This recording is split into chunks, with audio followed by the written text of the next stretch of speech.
Mon très cher fils, ma très chère fille, en ce moment sacré, je m'adresse à vous avec un message qui ébranlera les fondements de tout ce que vous pensiez de votre avenir. Arrêtez-vous un instant et laissez ces paroles pénétrer au plus profond de votre cœur, car ce que vous allez entendre changera à jamais le cours de votre vie. Ce n'est pas un hasard si ces mots vous parviennent aujourd'hui, à cette heure précise, dans cet état d'esprit. J'ai longuement préparé ce moment, j'ai patiemment attendu que votre cœur soit prêt à recevoir ce que je vais annoncer. Aujourd'hui commence une grande saison de restauration dans votre vie. Tout ce qui a été perdu, volé, détruit ou retardé sera restauré avec abondance. Oui, vous avez bien entendu, non seulement restitué, mais restauré avec abondance, au double, au triple, voire beaucoup plus. Ce n'est pas seulement une promesse de réconfort pour votre cœur blessé, c'est la proclamation d'un décret éternel, signé de mon sang et scellé par ma fidélité. Vous avez attendu si longtemps ce jour, sans même savoir exactement ce que vous attendiez. Vous sentiez au fond de vous qu'il allait se passer quelque chose de grandiose, quelque chose qui compenserait toutes ces années de retard, de déception et de larmes. Aujourd'hui, je vous l'annonce. Votre attente est terminée.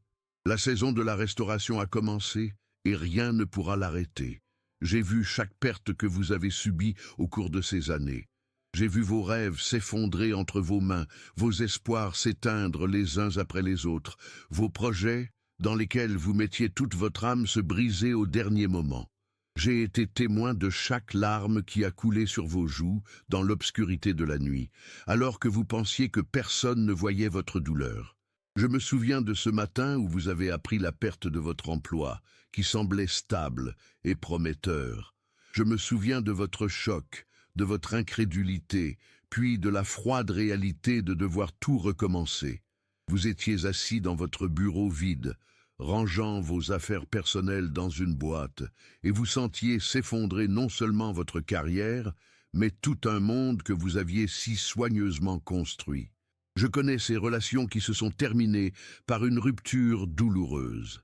Je me souviens de cette personne que vous aimiez sincèrement, en qui vous aviez foi, avec qui vous projetiez votre avenir. Je me souviens de votre désespoir lorsque vous avez compris que tout n'était qu'illusion, que vos sentiments n'étaient pas réciproques, que des années de votre vie avaient été gaspillées pour la mauvaise personne. La douleur de la trahison vous a transpercé le cœur comme un couteau, et vous pensiez ne plus jamais pouvoir faire confiance à personne. J'ai vu vos difficultés financières qui se sont succédées les unes après les autres. À peine vous remettiez-vous d'un coup dur qu'un autre s'abattait. Votre voiture est tombée en panne, des réparations coûteuses étaient nécessaires à la maison, des dépenses médicales imprévues sont apparues, vous avez dû aider des proches en crise. L'argent s'échappait entre vos doigts plus vite que vous ne pouviez le gagner, et vous avez commencé à douter de votre capacité à atteindre un jour la stabilité financière. Je connais la perte de personnes chères, qui a laissé un vide dans votre cœur, un vide qui semblait impossible à combler. Vos parents qui sont partis sans avoir vu le jour où vous pourriez les combler de vos succès. Des amis qui ont disparu de votre vie pour diverses raisons, vous laissant seul face aux défis de la vie. Chaque perte arrachait un morceau de votre âme, et vous vous sentiez de plus en plus fermé, de plus en plus prudent dans vos affections. J'ai vu vos tentatives pour réaliser des projets créatifs qui vous tenaient à cœur. Je me souviens de cette entreprise que vous avez essayé de lancer, y investissant non seulement de l'argent, mais aussi vos espoirs, vos rêves, votre vision d'un avenir meilleur. Je me souviens du temps que vous avez passé à élaborer votre plan, à tout calculer méticuleusement, à croire en votre succès. Et je me souviens de votre déception lorsque tout s'est écroulé à cause de circonstances indépendantes de votre volonté. J'ai observé vos tentatives pour fonder une famille, les échecs douloureux sur ce chemin. Je connais les grossesses qui ne se sont pas maintenues, les enfants que vous désiriez tant mais qui ne sont jamais venus, les tentatives d'adoption qui se sont soldées par un refus, les années de traitement contre la stérilité, les procédures qui causaient de la douleur, mais qui n'apportaient pas de résultat. Chaque test négatif était comme un coup au cœur. Chaque échec vous faisait douter de votre destin à devenir parent. Je me souviens de vos problèmes de santé qui ont sapé non seulement votre force physique, mais aussi votre foi en l'avenir. Des diagnostics qui sonnaient comme une condamnation. Des traitements coûteux et douloureux, mais qui n'apportèrent pas les résultats escomptés. Les nuits passées dans les hôpitaux, les jours de rééducation, les mois de lutte contre la douleur et la faiblesse. Vous vous demandiez pourquoi cela vous arrivait, quelle était votre faute, pourquoi de telles épreuves. J'ai vu s'effondrer des amitiés qui semblaient solides et fiables. Comment les personnes en qui vous aviez confiance vous ont trahi dans les moments les plus critiques. Comment ceux qui juraient fidélité disparaissaient lorsque vous aviez besoin de soutien. Comment la solitude vous enveloppait de plus en plus, vous faisant douter de la possibilité de relations humaines sincères. Je connais vos pertes créatives, les livres qui n'ont pas été publiés, les tableaux que personne n'a vus, les chansons qui sont restées non chantées, les inventions qui n'ont pas trouvé d'application. Les talents qui semblaient enfouis sous le poids des circonstances, la vocation qui était étouffée par la nécessité quotidienne de survivre. Je me souviens de vos crises spirituelles, lorsqu'il semblait que les cieux étaient de bronze et que vos prières ne dépassaient pas le plafond. Lorsque vous doutiez de mon existence, de mon amour, de l'existence d'un avenir et d'un espoir pour vous. Lorsque vous lisiez les Écritures, mais que les mots vous semblaient vides. Lorsque vous chantiez des psaumes, mais que vous ne sentiez pas de joie. Lorsque vous alliez à l'église, mais que vous restiez spirituellement affamé. J'ai vu l'étincelle s'éteindre progressivement dans vos yeux, vos rêves devenir plus modestes, vos projets d'avenir se réduire au simple désir de survivre au lendemain. Vous avez commencé à vous résigner à l'idée que peut-être les grandes bénédictions n'étaient pas pour vous, qu'il fallait se contenter du peu, qu'il ne fallait pas trop attendre de la vie. Mais aujourd'hui, je vous le dis, chaque larme a été comptée. Chaque perte est enregistrée dans mes livres, chaque déception a servi de fondement à la restauration à venir. Ce qui semblait être la fin n'était qu'une préparation à un nouveau départ. Ce qui ressemblait à une défaite était une retraite stratégique avant une victoire décisive. Mon enfant précieux, le moment est venu pour vous d'entendre la vérité sur ce que vous êtes à mes yeux et pourquoi toutes ces pertes n'étaient pas fortuites. Chaque mot que je prononce maintenant n'est pas seulement un réconfort pour un cœur blessé, mais la proclamation d'une réalité éternelle qui existait avant même que vous ne rencontriez votre première perte. Vous n'êtes pas une victime des circonstances. Vous n'êtes pas le produit d'une malheureuse coïncidence. Vous n'êtes pas une personne que Dieu a oubliée ou négligée. Vous êtes mon œuvre soigneusement conçue, créée pour un but si grandiose qu'il a nécessité une préparation particulière à travers des épreuves. Chaque perte que vous avez subie n'était pas une punition, mais une préparation, pas une malédiction, mais un processus de purification, pas un signe de mon absence, mais une preuve que j'ai pour vous des plans si vastes qu'ils exigent un caractère particulier, une force particulière, une profondeur de compréhension particulière, que l'on ne peut acquérir qu'en traversant la vallée des ombres. J'ai façonné en vous non seulement des survivants, mais des vainqueurs, non seulement des personnes capables de supporter les difficultés, mais celles capables de transformer tous les obstacles en marche vers les sommets. Dans chaque épreuve, j'ai développé en vous les qualités nécessaires pour le niveau de bénédiction que je prépare. Votre compassion s'est approfondie à travers votre propre douleur. Maintenant, vous pouvez comprendre et aider les personnes dans des situations qui vous semblaient autrefois lointaines et abstraites. Votre sagesse a été forgée dans le creuset des difficultés réelles. Vous possédez maintenant non pas des connaissances théoriques, mais une compréhension pratique du fonctionnement de la vie. Votre foi a été purifiée de tout ce qui était superficiel et naïf. Ce qui reste est de l'or passé au feu, une foi capable de résister à n'importe quelle tempête. Votre espérance n'est plus fondée sur les circonstances, mais enracinée dans mon caractère. Votre amour est devenu inconditionnel, parce que vous avez vous-même expérimenté ce que signifie être aimé, quoi qu'il arrive. Chaque larme que vous avez versée a été une semence pour la récolte future de joie. Chaque nuit de douleur était enceinte d'un matin de restauration. Chaque perte a fait place à quelque chose de plus grand, de meilleur, plus conforme à mon plan initial pour votre vie. Vous pensiez perdre votre temps, mais je vous préparais à une saison de bénédiction qui surpassera tous vos rêves. Vous pensiez reculer, mais je vous ramenais en arrière, comme un archer ramène sa flèche pour tirer plus loin et plus précisément. Aujourd'hui, en ce moment, je vous regarde, et je ne vois pas vos défaites, mais votre préparation à la victoire. Pas vos pertes, mais votre potentiel d'acquisition. Pas vos cicatrices, mais votre beauté, rendue encore plus profonde par ce que vous avez traversé. Vous êtes magnifique à mes yeux. Non pas parce que vous n'avez pas de défauts, mais parce que chacun de vos défauts est devenu un endroit où ma grâce brille particulièrement. Non pas parce que vous n'avez pas connu d'échec, mais parce que chaque échec vous a appris à compter sur moi plus que sur vos propres forces. Je n'ai jamais cessé de vous aimer. Même dans les moments les plus sombres, lorsqu'il semblait que je gardais le silence, je travaillais dans les coulisses, préparant les circonstances de votre futur triomphe. Chaque « non » que vous avez entendu a ouvert la voie à mon « oui » qui surpassera toutes vos espérances. Vous êtes digne de restauration non pas parce que vous l'avez mérité par vos souffrances, mais parce que je vous ai créé digne de mon amour. Non pas parce que vous étiez parfait, mais parce que mon amour rend le parfait imparfait. Aujourd'hui, j'annonce sur votre vie une nouvelle identité.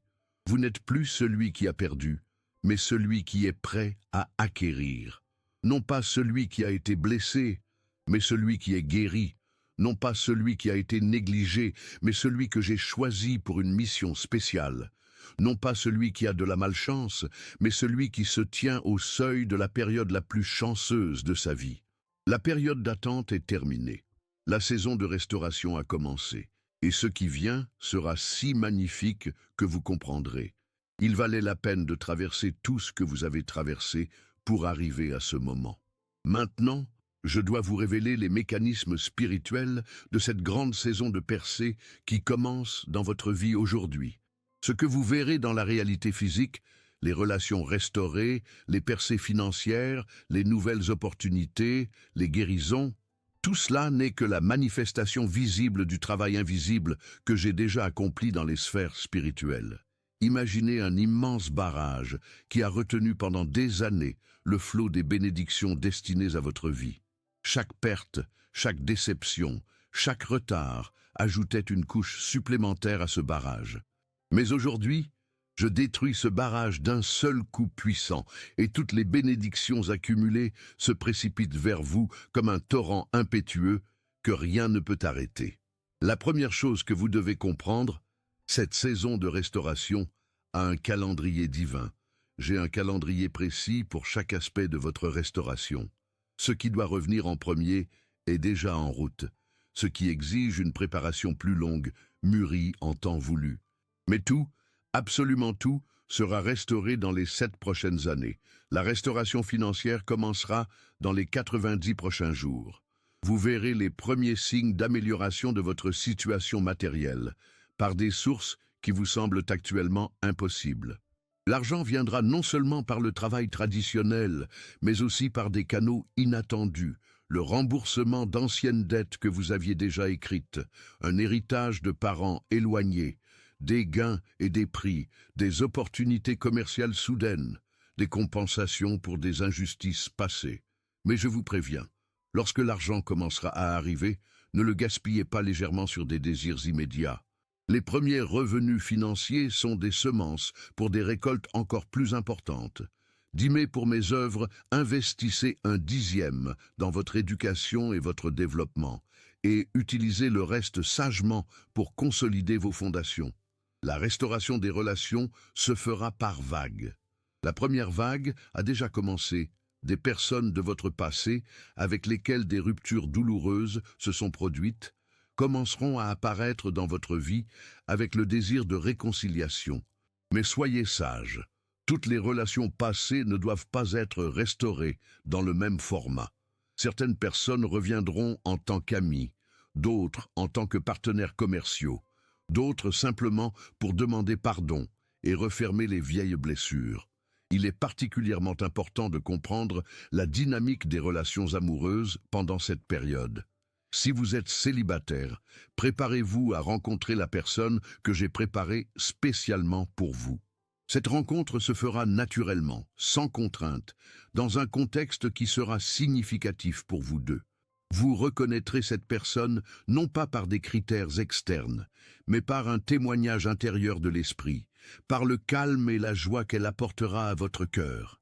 Si vous êtes dans une relation difficile, le moment est venu de la guérison ou de la clarté. Les relations qui peuvent être guéries recevront une intervention divine. Les cœurs s'adouciront, l'orgueil sera brisé, l'amour renaîtra. Mais les relations qui ne correspondent pas à mon plan pour votre vie se termineront naturellement sans drame ni souffrance superflue. Dans le domaine professionnel, attendez-vous à des changements radicaux. Beaucoup d'entre vous recevront des offres d'emploi qui sembleront trop belles pour être vraies. Vérifiez tout soigneusement, priez pour chaque décision, mais n'ayez pas peur de prendre des risques lorsque vous sentez ma bénédiction sur les opportunités. Pour ceux qui sont appelés à l'entrepreneuriat, c'est le moment de lancer les projets que vous avez retardés par peur ou manque de ressources. Les idées qui semblaient irréalisables trouveront un financement. Les partenaires nécessaires à la réalisation de vos plans apparaîtront comme par magie. Les marchés qui étaient fermés s'ouvriront. La santé de ceux qui souffraient de maladies chroniques commencera à s'améliorer considérablement. Pour certains, ce sera une guérison instantanée. Pour d'autres, une restauration progressive mais stable. De nouvelles méthodes de traitement, auparavant inaccessibles, deviendront disponibles. Les médecins trouveront des solutions qui leur avaient échappé auparavant, mais le rétablissement le plus important aura lieu sur le plan spirituel. Ceux d'entre vous qui ont ressenti une sécheresse spirituelle commenceront à éprouver une nouvelle soif de ma présence. La prière redeviendra une joie et non une obligation. L'étude des Écritures apportera de nouvelles révélations. Le service aux autres deviendra l'expression naturelle de votre gratitude débordante. Cependant, souvenez-vous de l'histoire du roi Salomon, à qui a été donnée une sagesse supérieure à celle de tous les hommes sur terre.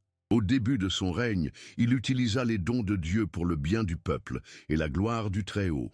La prospérité de son royaume n'avait pas d'égal, la sagesse de ses décisions étonnait ses contemporains, et la renommée de sa justice se répandait dans le monde entier. Mais progressivement, le cœur de Salomon commença à s'éloigner de Dieu. La richesse devint une fin en soi, et non un moyen de servir. La sagesse se transforma en orgueil intellectuel. Il chercha le bonheur en ce qui ne pouvait le lui donner, dans le luxe, les plaisirs, la gloire humaine. Finalement, malgré toutes ces réalisations, il écrivit « Vanité des vanités, tout est vanité ». Cet exemple ne vous est donné pas pour que vous craigniez les bénédictions à venir, mais pour que vous compreniez que tout rétablissement, toute percée, toute bénédiction doit vous rapprocher de moi et non vous éloigner. Le succès doit accroître votre gratitude et non votre orgueil. L'abondance doit élargir votre service aux autres et non le restreindre à vos seuls besoins. C'est pourquoi je vous donne des instructions concrètes pour cette saison de restauration. Premièrement, tenez un journal de gratitude. Chaque jour, notez au moins 3 choses pour lesquelles vous êtes reconnaissant. Cela peut sembler simple, mais cela créera dans votre cœur la bonne atmosphère pour recevoir encore plus de bénédictions. Deuxièmement, adoptez le principe de la dîme, non seulement sur l'argent, mais aussi sur le temps. Dédiez un 10e de chaque semaine au service des autres. Cela peut être du bénévolat, de l'aide aux voisins, la participation à des projets d'église, le soutien aux personnes dans le besoin. Lorsque vous donnez votre temps aux autres, je multiplie l'efficacité du temps restant. Troisièmement, créez un fonds de restauration pour les autres. Lorsque les bénédictions financières commenceront à arriver, mettez de côté une partie pour aider les personnes qui traversent les mêmes difficultés que vous avez récemment vécues. Devenez un canal de bénédiction pour les autres, et mes bénédictions pour vous couleront encore plus abondamment. Quatrièmement, soyez prêts à l'épreuve du caractère. L'ennemi tentera d'utiliser vos nouvelles bénédictions contre vous. Il vous tentera de faire oublier les jours où vous n'aviez rien. Il vous chuchotera que vous pouvez maintenant vous passer d'une dépendance constante à Dieu. Il tentera de semer les graines de l'orgueil, de l'avarice, de l'égoïsme. Cinquièmement, souvenez-vous du principe de la gradualité. Bien que certaines bénédictions arrivent rapidement, la plupart se développeront par étapes. Ne perdez pas patience si le rétablissement dans un domaine est plus lent que dans d'autres. Chaque aspect de votre vie a son propre calendrier divin. Sixièmement, soyez ouverts au fait que le rétablissement peut prendre une forme différente de vos attentes. Peut-être attendez-vous le retour d'un emploi spécifique et je vous ai préparé une meilleure carrière dans un domaine complètement différent. Peut-être désirez-vous le rétablissement de relations spécifiques et j'amène dans votre vie des personnes qui vous conviendront beaucoup mieux. Si ce message a touché votre cœur, abonnez-vous à la chaîne et partagez dans les commentaires quel domaine de restauration vous attendez le plus dans votre vie. Parlez de vos rêves et de vos projets qui semblaient perdus. Votre témoignage peut devenir une source d'espoir pour ceux qui attendent encore leur percée. Proposez également des sujets qui vous préoccupent. Attendons ensemble les grandes œuvres de Dieu. Septièmement, préparez-vous à devenir un témoin pour les autres. Votre histoire de restauration deviendra un puissant outil d'encouragement pour les personnes qui traversent actuellement les mêmes épreuves que vous avez récemment traversées. Dieu ne vous restaure pas seulement pour votre propre bonheur. Il fait de vous une preuve vivante qu'il fait encore des miracles au XXIe siècle. Nous arrivons maintenant au point le plus critique de ce message, au point où votre avenir ne sera pas déterminé par mes promesses, mais par votre réponse à celle-ci. Je peux déclarer une saison de restauration, je peux ouvrir les trésors célestes, je peux diriger un flot de bénédictions vers vous, mais il y a une chose que je ne peux pas faire à votre place. Je ne peux pas vous forcer à croire et à accepter ce que j'offre. En ce moment même, vous vous trouvez à un carrefour. Un chemin mène en arrière, vers une façon de penser habituelle, vers les anciens schémas de doute, vers la zone de confort de la victime des circonstances. Ce chemin est familier, prévisible, et ne vous demande pas de risquer la foi. Vous pouvez vous dire, oui, ce sont de belles paroles, mais ma vie a toujours été difficile, et il est peu probable que quelque chose change radicalement. L'autre chemin mène dans l'inconnu de la foi, dans un espace de possibilités infinies, dans une réalité où Dieu restaure vraiment ce qui est perdu avec abondance. Ce chemin exige que vous ayez le courage de croire en ce qui dépasse votre expérience passée, le courage d'agir comme si ce qui est promis avait déjà commencé. Quel chemin choisissez-vous? Et s'il vous plaît, ne dites pas que vous avez besoin de temps pour réfléchir. Le temps du doute est passé, les années de perte ont été le temps de la réflexion, les mois d'attente ont été une période de préparation. Maintenant, c'est le temps de la décision, le temps de l'action, le temps de la foi. Si vous choisissez le chemin de la restauration, la première chose que vous devez faire est de cesser de parler de ce que vous n'avez pas et de commencer à parler de ce que Dieu a promis de vous donner. Cessez de raconter à tous vos pertes et commencez à proclamer votre restauration à venir. Vos paroles ont un pouvoir créateur. Elles construisent soit un pont vers les bénédictions, soit créent des barrières pour celles-ci. La deuxième action est de commencer à vous préparer à recevoir ce qui vient. Si vous attendez une percée financière, apprenez à gérer l'argent avec sagesse. Si vous attendez un rétablissement des relations, travaillez sur vos compétences en communication. Si vous attendez de nouvelles opportunités de carrière, développez les compétences nécessaires. Dieu ne bénit pas l'impréparation. Il cherche des personnes qui non seulement prient pour les bénédictions, mais se préparent également à les recevoir. La personne qui prie pour un emploi, mais ne met pas à jour son curriculum vitae, démontre une incrédulité. Un homme qui demande la restauration de son mariage, mais ne travaille pas sur son propre caractère, n'est pas prêt à recevoir la réponse à sa prière. Troisièmement, prenez la décision d'être une bénédiction pour les autres avant même que votre propre restauration ne soit complète. Trouvez des personnes qui sont aujourd'hui là où vous étiez il y a 1 an et commencez à les soutenir. Partagez ce message avec ceux qui ont besoin d'espoir. Investissez votre temps, votre énergie et même vos modestes ressources dans les rêves des autres. Cela peut sembler illogique. Donner quand on est soi-même dans le besoin, servir quand on a soi-même besoin d'aide. Mais c'est ainsi que fonctionnent les lois du royaume de Dieu. Lorsque vous devenez un canal de bénédiction pour les autres, vous vous connectez à une source infinie qui peut vous remplir, vous et ceux que vous servez. Quatrièmement, changez radicalement votre environnement.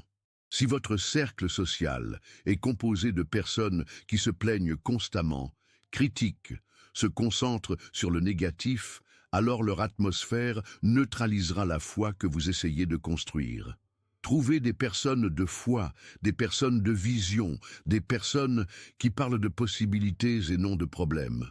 Cela ne signifie pas qu'il faut être insensible à la douleur des autres ou éviter tous ceux qui traversent des difficultés. Cela signifie que votre entourage doit être principalement composé de personnes qui renforcent votre foi et non la détruisent. Cinquièmement, fixez des points d'attente précis. Ne croyez pas simplement à un vague « un jour tout ira bien », mais définissez des délais précis pour des domaines de restauration spécifiques.